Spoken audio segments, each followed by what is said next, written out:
Das Köln-Ding der Woche. Der Podcast zur schönsten Stadt der Welt. Präsentieren euch der Uli und der Frank.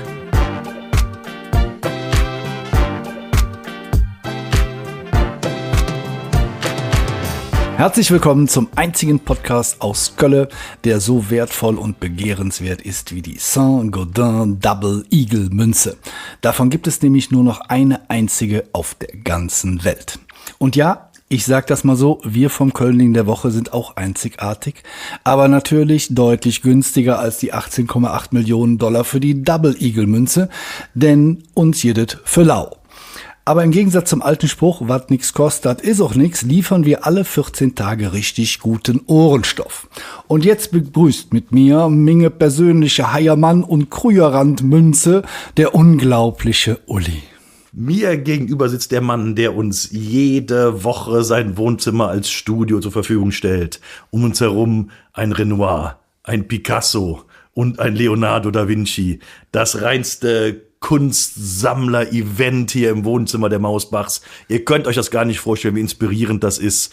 Und natürlich haben wir noch einen Mann dabei, der ebenfalls auf den Namen Mausbach hört, aber einen anderen Vornamen hat. Unser unglaublicher, leider vollkommen überbezahlter Tontechniker, Jannik. So, jetzt habe ich alle mit meinen Münzreferenzen verwirrt und würde gerne auflösen. Denn heute sprechen wir über Frau Sibylle Mertens-Schafhausen, die unter anderem auch das kann ich schon kaum aussprechen, Numismatikerin war. Was ist das denn? Numismatiker sind Münzsammler, du Schorf. Genau. Frau Schafhausen war eine ausgesprochene Münzfachfrau. Sie war aber nicht nur Münzfachfrau, sie war auch Musikerin, Mäzenatin, Archäologin, Kunstsammlerin, Mitgründerin des Kölner Dombauvereins, Historikerin. Sie war eine, um jetzt zitieren bei Monika Salchert, eine der bemerkenswerten Frauen des 19. Jahrhunderts. Leider vollkommen in Vergessenheit geraten, weil, das klären wir gleich auf. Aber wenn sie ein Mann gewesen wäre, dann hätten wir heute Schafhausen-Plätze, wir hätten Schulen, wir hätten alles. Aber sie war eine Frau. Und zwar eine Frau, die Frauen liebte. Und das in der hausbackenen und konservativen Zeit des Biedermeier ungeheuerlich. Sie war ein Mädchen der besseren Gesellschaft. Sibylle Mertens-Schafhausen wurde am 29. Januar 1797 in Köln geboren. Ihr Vater war der Bankier Abraham Schafhausen, einer der reichsten Männer des Rheinlands. Ihre Mutter Anna, geborene Gießen, starb wenige Tage nach der Geburt ihrer Tochter Sibylle.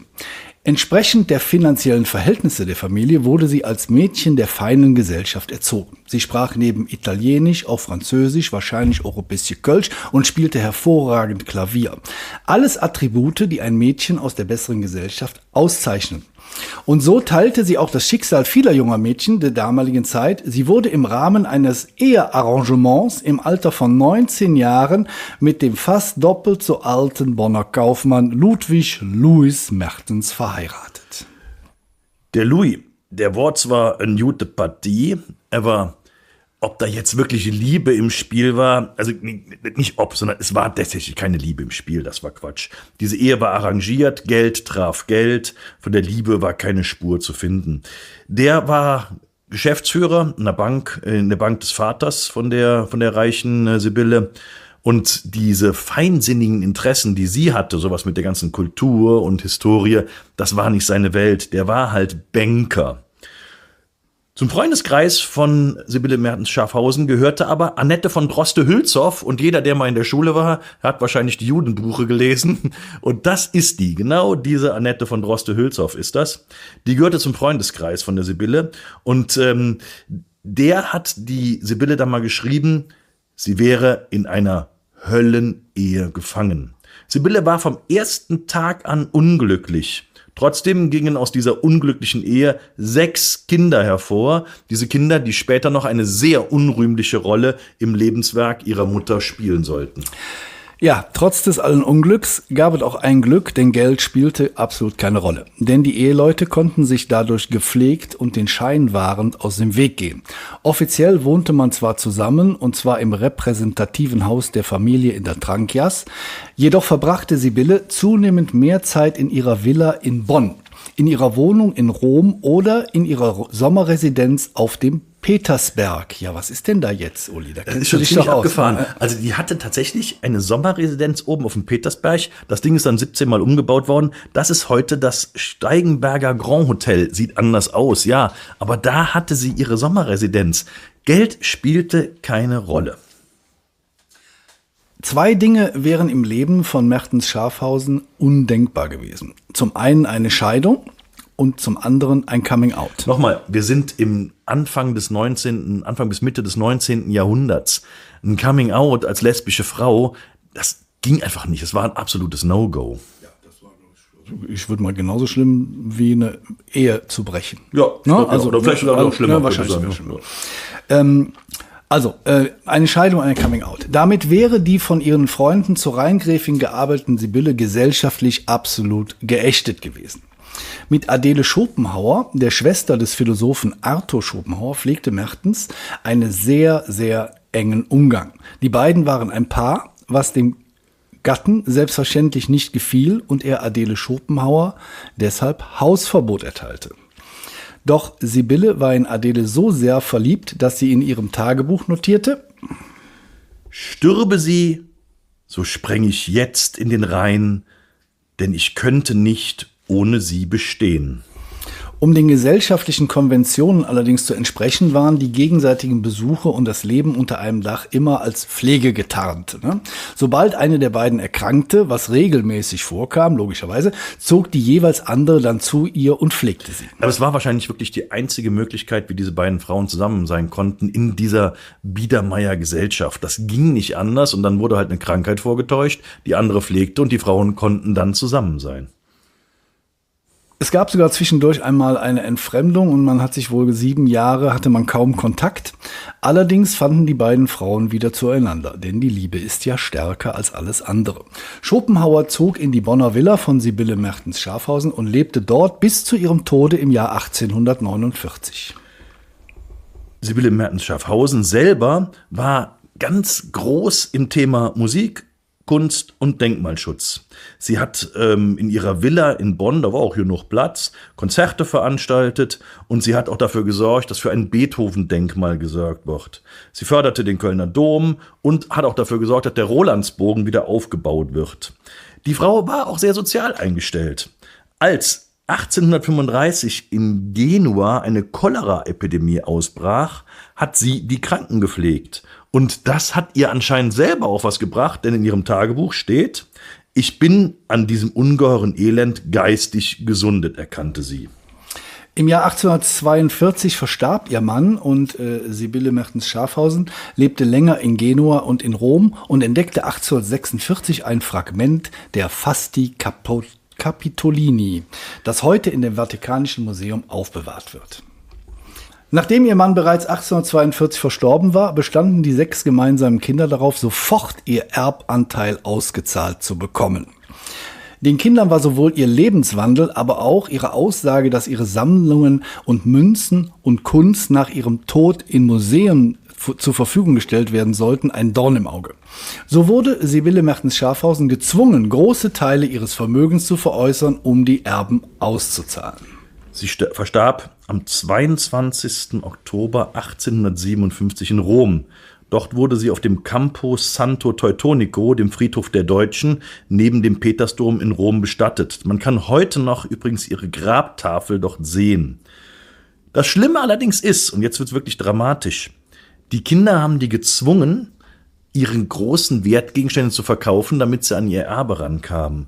Und so wurde das ganze Zeug unter allen möglichen Winden verstreut.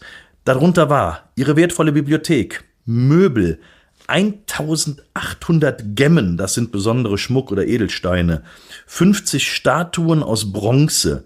Dann gab es sowas wie 6000 1000 Münzen, Gläser, Elfenbeine, Tongefäße, eine mittelalterliche Sammlung mit Elfenbeinreliefs und auch noch 60 historische Waffen.